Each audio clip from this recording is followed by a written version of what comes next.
नमस्ते बच्चों, आपका स्वागत है आपकी विज्ञान की कक्षा में। आज मैं आपको कक्षा 6 का पाठ अनुकूलन के बारे में आपसे चर्चा करूंगी और आज मैं पौधों के अनुकूलन के बारे में आपको बताऊंगी। आप अनुकूलन की अवधारणा को थोड़ा सा समझ चुके हैं क्योंकि मैंने जंतुओं की अवधारणा आपको परिचित करा दिया है, तो आप जंतुओं में होने वाले अनुकूलन को बहुत अच्छी तरीके से समझ गए हैं। तो आज आपको मैं पौधों में पाए जाने वाले अनुकूलन में स्थलीय और जलीय अनुकूलन के बारे में बताऊंगी और पौधों पर इसकी चर्चा करेंगे, तो पौधों में होने वाले अनुकूलन के बारे में भी हम अच्छे से समझ सकेंगे। मैं आपकी विज्ञान के अध्यापक दीपिका आपकी विज्ञान की कक्षा में आपका स्वागत करती हूँ। जैसे मैंने आपको पहले पाठ पढ़ाया था जंतुओं में अनुकूलन के बारे में, तो चलिए हम थोड़ा सा इस पर एक एक्सरसाइज कर लेते हैं और ये समझ लेते हैं कि आपको समझ में आ गया था या नहीं। गाय किस प्रकार के कहाँ पर वास करती है? स्थल में, तो ये स्थलीय जीव होगा। मछली कहाँ पर वास करती है? जी हाँ, अच्छा बताया आपने, अब आपको समझ में आ गया लगता है। मछली जल में रहती है तो ये जलीय जीव कहलाती है। ऊँट किस प्रकार के वास स्थान में रहता है? जहाँ पर गर्मी बहुत ज़्यादा होती है और पानी कम मात्रा में पाया जाता है, तो ये मरुस्थलीय जीव है।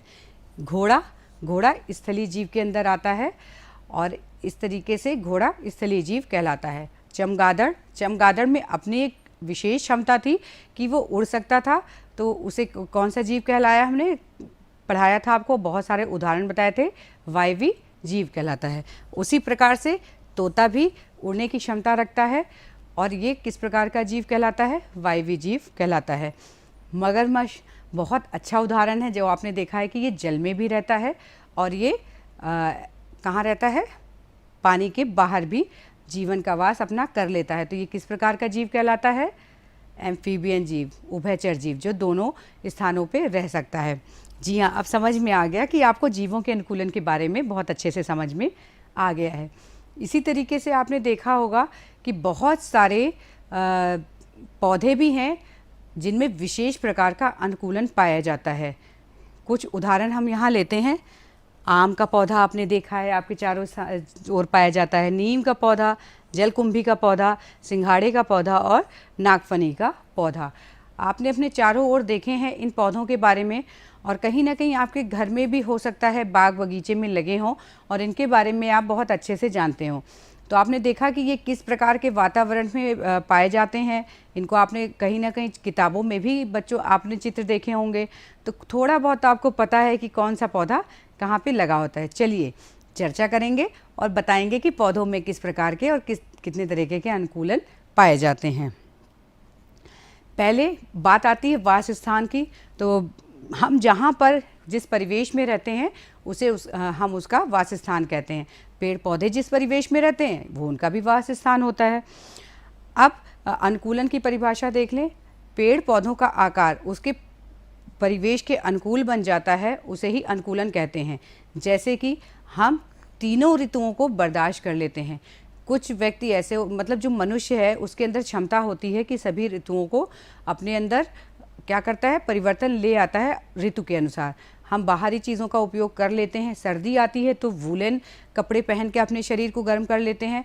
तो हम में वो क्षमता है कि हम अपने आप को हर मौसम के अनुकूल बना लेते हैं।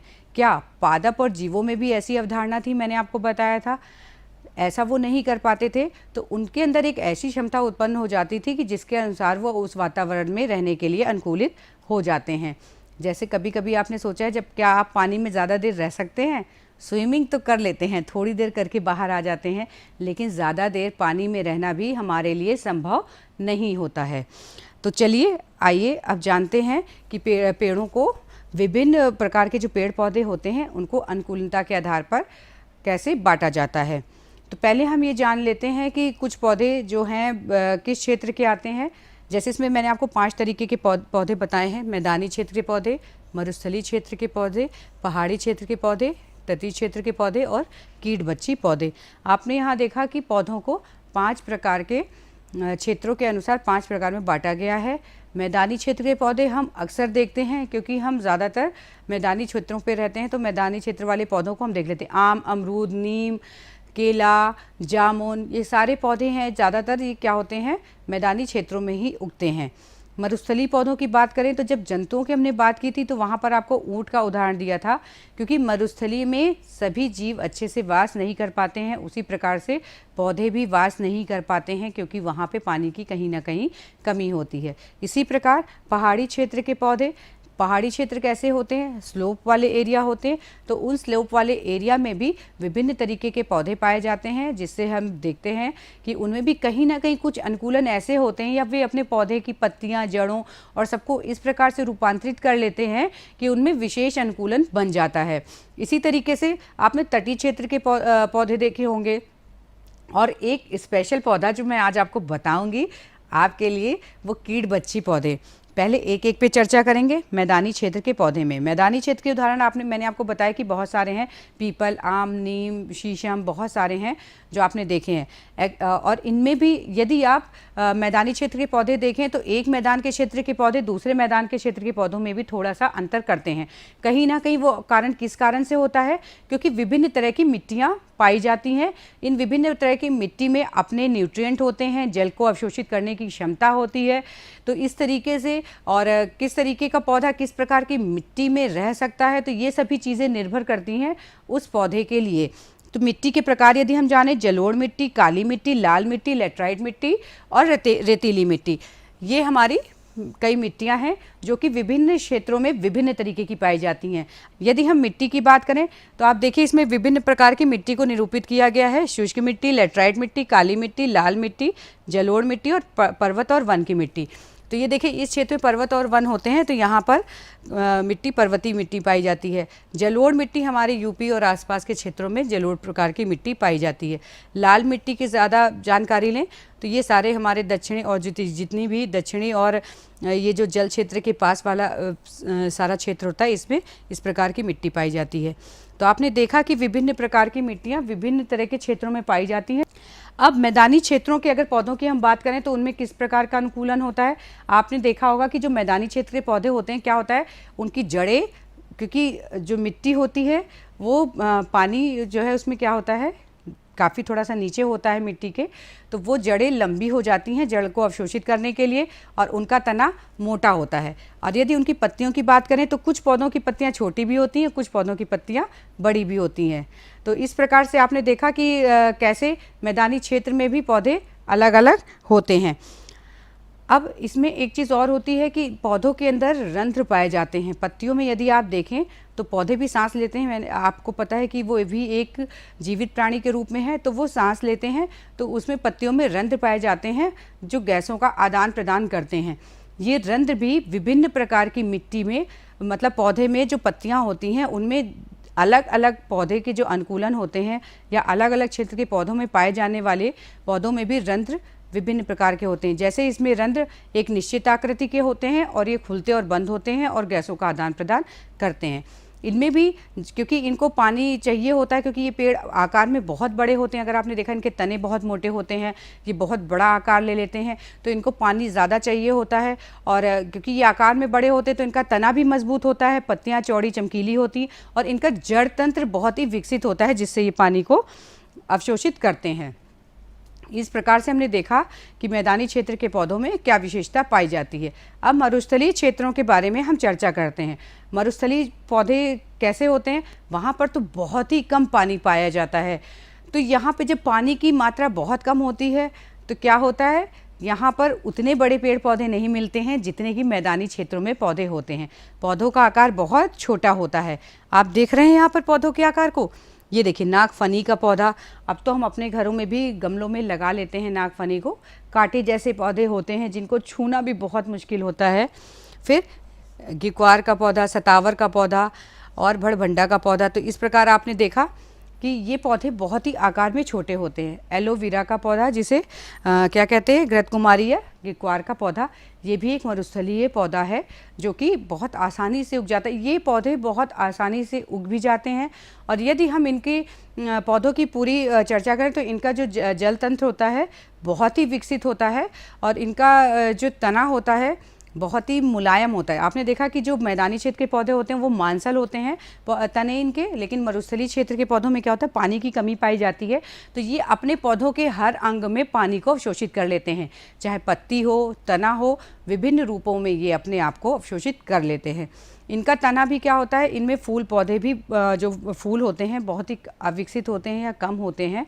उसके साथ साथ जो इनका तना, इनमें जो पत्तियां होती हैं, पत्तियां कांटों में रूपांतरित हो जाती हैं। और ये कांटों का रूपांतरण किस लिए होता है कि यदि कोई क्योंकि मरुस्थली में पौधों का विकास बहुत कम होता है, तो एक ये भी अनुकूलन इसका होता है कि जो जीव आए, जीव इन पौधों को नुकसान न पहुंचाएं, इस कारण से पत्तियों का कांटों में रूपांतरण भी हो जाता है।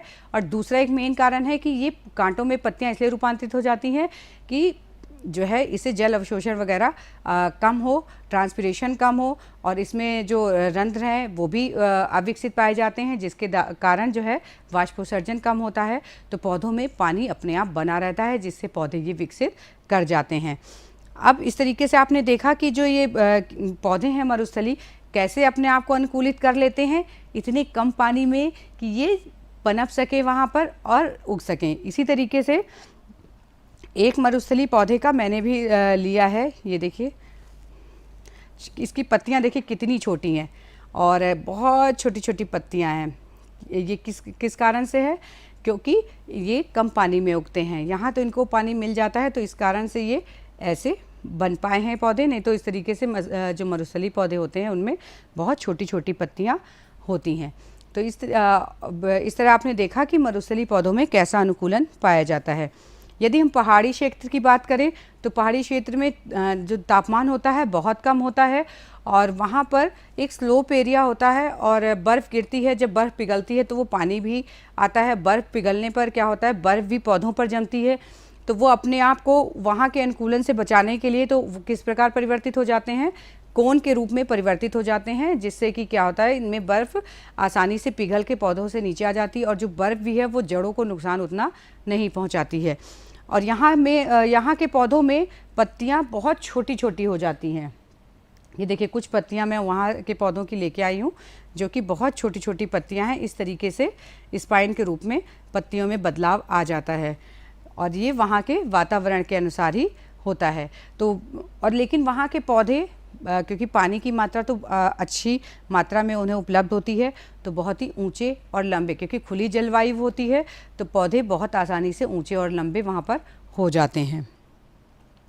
यदि हम देखें तो इनके पौधों में क्या होता है, मैंने आपको बताया कि ये कोन का रूप ले लेते हैं। इस कोन के रूप के कारण ही जो है ये अपने ऊपर बर्फ़ को क्या करते हैं, जड़ों तक नहीं पहुंच पाती, ये पौधों पर रुक जाती है, और पौधों के ऊपरी भाग से जब तापमान थोड़ा सा नॉर्मल होता है तो वो बर्फ़ पिघल के जल के रूप में आसानी से निकल भी जाती है पौधों से। यही कारण होता है उनका त्रिकोण रूप लेने का।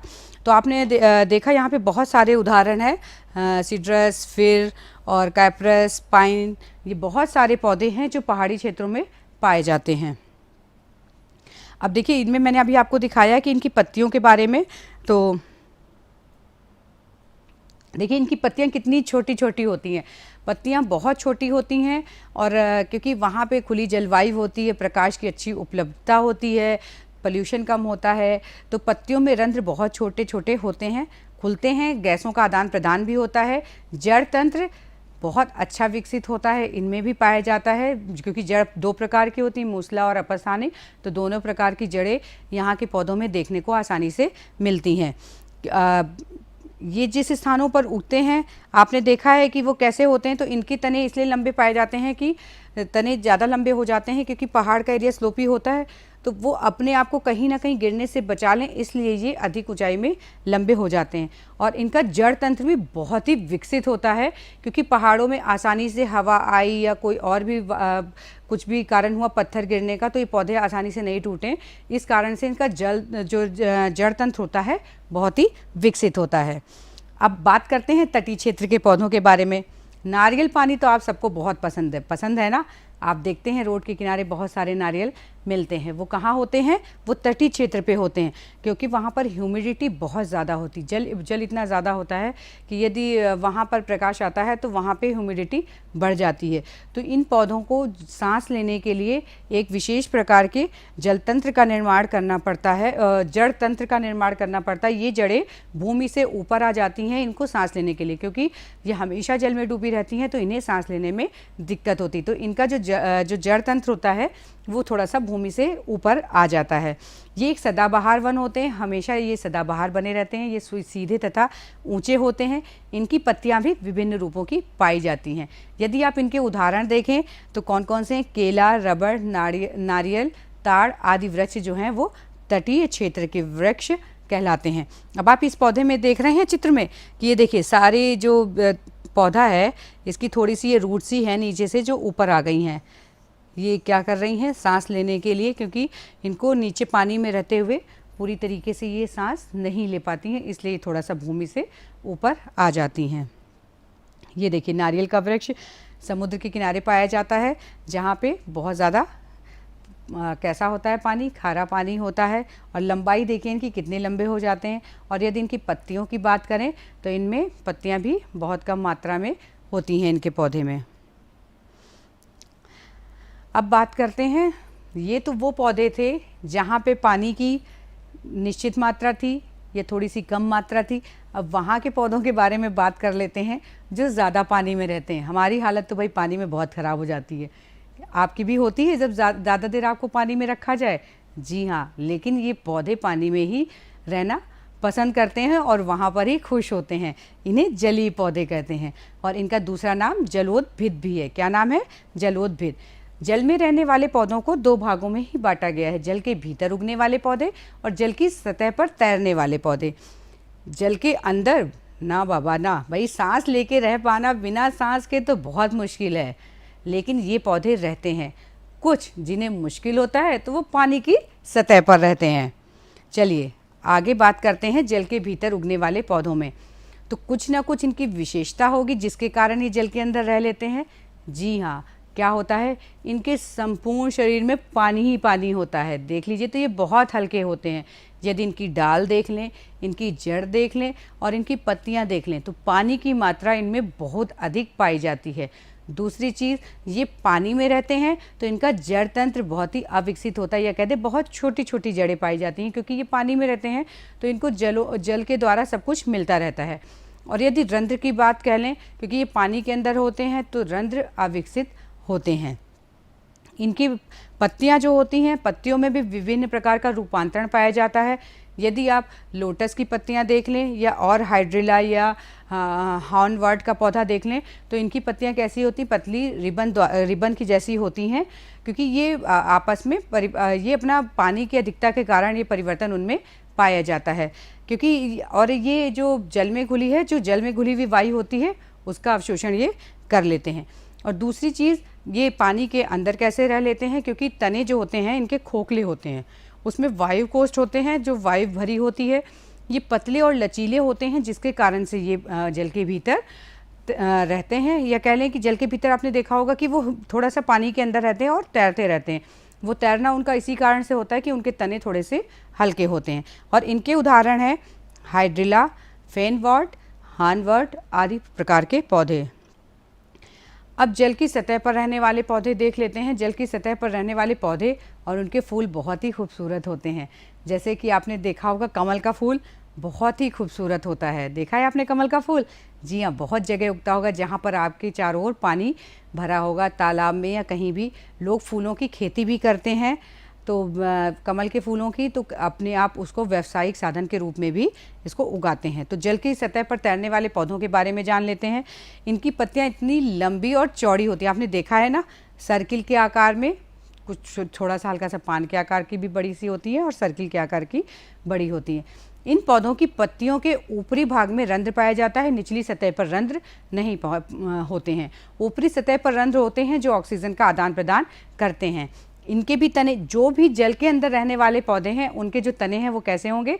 स्पंजी होंगे और वायु कोशों से युक्त होंगे, जिसके अंदर वायु भरी होगी, जिसके कारण ही ये पौधे पानी के ऊपर तैरते रहते हैं। सबसे अच्छा उदाहरण है जलकुंभी का, सिंघाड़ा का, कमल। ये सारे पौधे जल की सतह पर रहने वाले ही पौधे हैं। ये देखिए, अब कमल का फूल आप देख रहे हैं कि कैसे पानी की सतह से बिल्कुल ऊपर है। ये देखिए, एक वाटर लिली का पौधा है जो कि ये वाटर लिली भी जल में पाया जाता है। और देखिए इसके येलो कलर के फूल हैं, कितना अच्छा फूल लग रहा है। ये देखिए पत्तियां इनकी, आपको मैंने बताया कि इनकी पत्तियां गोल होती हैं, आकार में बड़ी होती हैं और इनके पौधों के ऊपरी हिस्से में रंध्र पाए जाते हैं। ये देखिए कमल कितना सुंदर लग रहा है, पानी में बहुत सारे कमल उगे हुए हैं। ये है जलकुंभी। जलकुंभी तो बहुतायत में मिल जाती है जहाँ भी, अगर आपके चारों ओर पानी, क्योंकि जलकुंभी बहुत आसानी से जग जाती है अपने आप भी। ये धीरे धीरे यदि पानी एक जगह इकट्ठा होता है तो ये अपने आप भी उसमें पनप जाती है। अब बात करते हैं कि जो ये पौधे होते हैं, जो पौधे की पत्तियां हैं, पत्तियों में मैंने आपको बताया कि ऊपरी सतह पर रंध्र पाए जाते हैं। तो ये प्रकाश का उपयोग करती हैं और प्रकाश के उपयोग में प्रकाश संश्लेषण करती हैं। जो प्रकाश की लाइट आती है तो ऊपरी भाग में रंध्र होते हैं, वो ऑक्सीजन लेते हैं, प्रकाश लेते हैं, इसी के माध्यम से भोजन का निर्माण करते हैं। ये देखिए फ्लोटिंग लीव्स हैं, इसमें लीव्स बहुत ही नीचे छोटी छोटी हैं, अविकसित लीव्स हैं। इनकी जो तना है, देखिए तना आपको दिख रहा है, ये तना है, ये तना कैसा है, पतला सा है और बिल्कुल उसमें हवा में हिल रहा है और पत्तियां ऊपर की तरफ फ्लोट कर रही हैं, बहुत बड़ी पत्तियां हैं। और इसी तरीके से जो जड़ तंत्र है वो क्या होता है, क्योंकि पानी में रहते हैं तो अविकसित जड़ तंत्र पाया जाता है। बात करते हैं बहुत ज़रूरी पौधे जो शायद आपने नहीं भी सुने होंगे, कीटभक्षी पौधे। कीटभक्षी पौधे, नाम तो लग रहा है कि कीट आ रहा है इसमें, तो ये पौधों का कीटों से क्या संबंध? बहुत बड़ा संबंध है। यदि आप देखें तो परागण की क्रिया होती है पौधों में, कीट परागण की क्रिया करते हैं, लेकिन यहाँ पौधे कीटों को खुद ही खा ले रहे हैं, इसीलिए कह रहे हैं कीट भक्षी पौधे। भक्षी का क्या लग रहा है आपको? भक्षी मतलब पौधे जो कि कीड़ों को खाते हैं, कीट भक्षी पौधे। ये मांसाहारी पौधे कहलाते हैं। मांसाहारी क्यों कहलाते हैं? जैसे जंतु मांसाहारी होते हैं वैसे पौधों में भी कुछ पौधे मांसाहारी कहलाते हैं। तो ये कीट भक्षी पौधे मांसाहारी पौधे कहलाते हैं। इनकी 400 प्रकार की प्रजातियां पाई जाती हैं। कितनी जातियां हैं? 400 प्रकार की जातियां पाई जाती हैं, जिसमें से 30 जातियां तो भारत में उपलब्ध हैं। हमारे भारत में भी हैं, कई स्थानों पर हैं जो कि इस तरीके के पौधे आपको मिलेंगे। ये पौधे ऐसे स्थानों पर पनपते हैं जहाँ पर नाइट्रेट का अभाव होता है।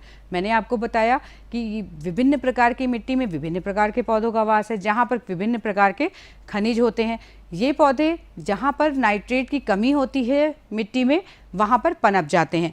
इस नाइट्रेट की अभाव के कारण ही ये जो है ज़मीन के नाइट्रोजन को उपयोग में लाने के लिए असमर्थ होते हैं। जीवन के लिए प्रोटीन अत्यंत आवश्यक होता है और इसे प्राप्त करने के लिए पौधों को नाइट्रोजन मिलना चाहिए।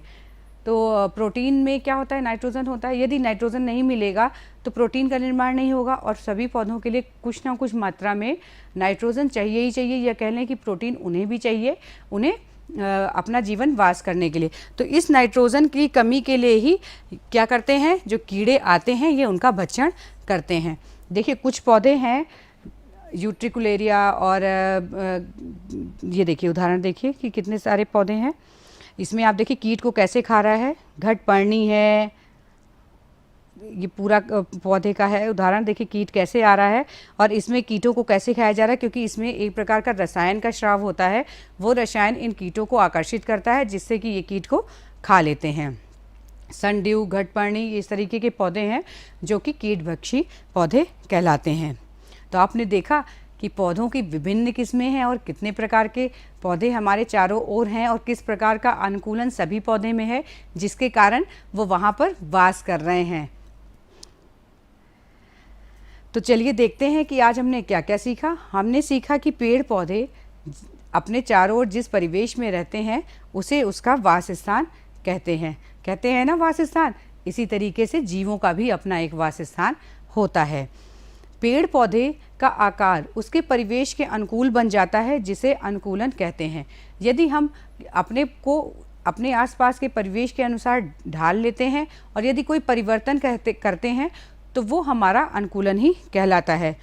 हमने देखा कि विभिन्न प्रकार के पौधे विभिन्न प्रकार के क्षेत्रों में पाए जाते हैं और विभिन्न प्रकार के क्षेत्रों के पौधों की विशेषताएं भी हमने जानी, जैसे मरुस्थलीय क्षेत्र के पौधे, मैदानी क्षेत्र के पौधे, पहाड़ी क्षेत्र के पौधे, तटीय क्षेत्र के पौधे और कीटभक्षी पौधे। तो आपको इन सभी पौधों में से सबसे अच्छा पौधा कौन सा लगा, बताइए? कीटभक्षी पौधे। ओह, और बच्चों को मैदानी क्षेत्र के पौधे क्यों अच्छे लगे? क्योंकि आप उनमें रहते हैं। अमरूद का पौधा देखिए, आप उछलते चढ़ते हैं और अपने हाथ से अमरूद तोड़ते हैं और खाते हैं। शायद जो हमारे आसपास होते हैं वो हमें ज़्यादा अच्छे लगते हैं, इसलिए आपका मैदानी क्षेत्र के पौधे आपको बहुत अच्छे लगते हैं। तो हमने कुछ विशेषताएं देखी हैं, इन विशेषताओं को हम अब जानेंगे, अपने आसपास के पौधों में देखेंगे, हमारे घर में लगे हुए पौधे या हम कहीं जाते हैं क्योंकि हमें पौधे चारों ओर मिलते हैं, तो हम उनकी अब विशेषताओं को देखेंगे और देख करके पता कर लेंगे कि उनमें किस प्रकार का अनुकूलन किस प्रकार के पौधे में पाया जाता है। अब हमारा पाठ यहाँ पर समाप्त होता है, पूरा अनुकूलन पाठ यहाँ पर ख़त्म हो चुका है। पहले एक भाग में मैंने आपको जंतुओं में अनुकूलन के बारे में बताया था, विभिन्न प्रकार के जंतुओं के अनुकूलन के बारे में बताया था। आज हमने पौधों में अनुकूलन के बारे में जाना, तो अब आपकी समझ बहुत अच्छे से बन गई होगी अनुकूलन पर। तो अब हम एक छोटा सा काम करेंगे, गृह कार्य करेंगे और सभी बच्चे करेंगे। अनुकूलन किसे कहते हैं, पौधों में पाए जाने वाले विभिन्न प्रकार के अनुकूलन के नाम लिखने हैं। किसी एक अनुकूलन के बारे में अधिक से अधिक विशेषताएं लिखेंगे उसकी, और उससे रिलेटेड पौधे का चित्र बना करके कॉपी में काम करके लाएंगे।